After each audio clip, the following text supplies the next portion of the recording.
former Trump foreign policy advisor and a key figure in the beginning of the Russia probe. Carter Page joins me. Carter, we have interviewed you before, and I told you when it was all over we'd have you back. I'm glad you're back tonight. Great to be with you, Ari. Thanks. When you look at this report, in a sentence or two, what is your bottom line? Bottom line, Ari, the last 24 hours or 36 hours since it came out, I've been working on my Second Circuit reply brief, which is focused on another instance. You were just talking with Joyce about obstruction of justice. You know, that's what I've been focused on. I gave it a quick skim, so I haven't really studied it too much. But from all the my quick look and what I've heard summarized, sounds pretty, you know, as we said, a nothing burger from the beginning. So, yeah. Well, not a nothing burger on everything, but your burger is fine. You're not well done. You're not medium well. You're in the clear, and we acknowledge that.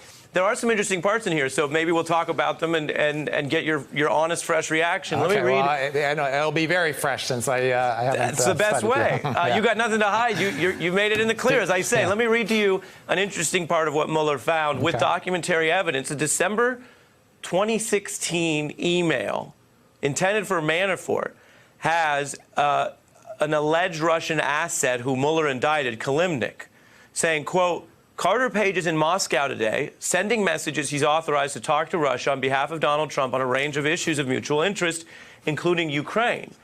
Did you know that Kilimnik knew you were there and was telling Manafort?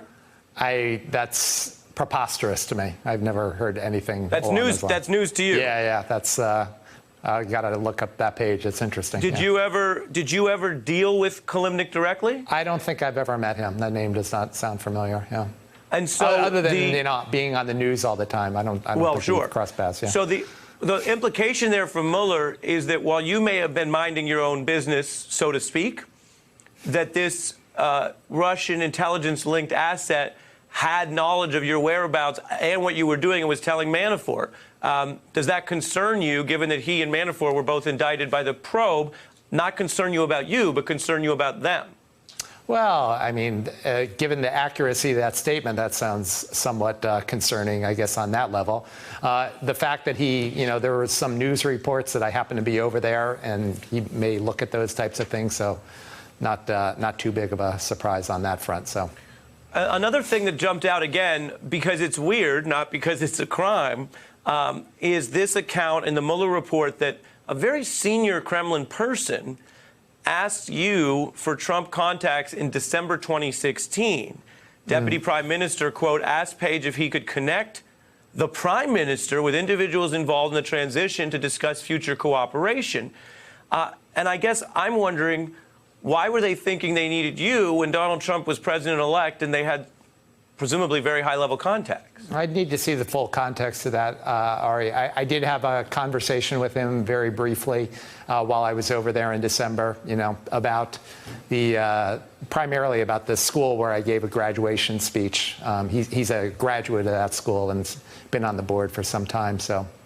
And but, one more thing we did talk about sort of some policy-related stuff, but nothing. Right. So you're saying that there was some interaction there. That's what they were thinking of you from that connection. I also want to throw up something from Hope Hicks. A lot of the people who speak for Donald Trump have been caught in lies that basically he ordered them to tell. And one of them appears to potentially be about you. March 2016, as I think so many people now know, you were announced as this informal advisor to the campaign. Doesn't have to be a big deal. But then we see in the Mueller report that this is a high-level thing, Hope Hicks, who deals with Trump personally, tells Conway and Bannon in September inquiries about Page should be answered that he was announced as an informal advisor. Since then, he has had no role or contact with the campaign. Was that true, or didn't you have some contact? Listen, Ari, the craziness, if you look at what had happened over the last 2 months going to that defamatory report on September 23rd, 2016, poor Hope was getting these insane number of calls from Wall Street Journal, New York Times, CNN. At least those are the ones that were calling me. And based on this defamatory dodgy dossier, which this guy, the DNC consultant, was trying to pass around. And finally, he finds someone in late September, and it was just complete chaos. So it's just, you're you not, want to talk even about if, election interference.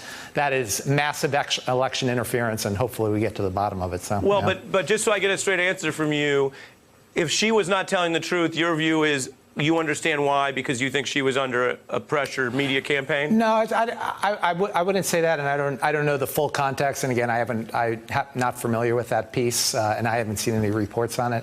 But you know, I feel my heart just feels really bad of everything that Hope went through based on this election interference campaign. Understood, so, and I know you guys were colleagues. Final question to you, because I'm late on time. They're telling me I got to go, but I got one more question for you, which is, do you think this should all rest here and the country should move forward once Congress decides whether or not they want to do anything about the results of the report? Or are you looking for the Barr Justice Department to begin new proceedings or investigations? Ari, I haven't over the last decade. I can't think of one time I've agreed with former Ambassador Mike McFaul, but on the last hour, he said that you know, they should look into what happened around the election with the Obama administration, you know, as a former Obama administration official. So I'm in full agreement with him. And, you know, again, mostly, and he said it in kind of a comparison to the 9/11 Commission, et cetera, you know, we really need to find out what happened, you know, just to sort of get the full story. And unfortunately, from what I've seen, you know, it's not really the full story from the brief clips that I've read from that report. Well, yes, and I give you time and you're busy, but I will tell you there is a lot of the story in here, so it is something everyone can read. I think it will be interesting if people who've said that it was not a good use of time to look backwards then want to re-look backwards again. I think there's some potential contradictions there, but we're going to be covering all of it. Hey, I'm Ari Melber from MSNBC. You can see more of our videos right here, or better yet, subscribe to our YouTube channel below. You could have been anywhere in the world, but you're here with us, and we appreciate that.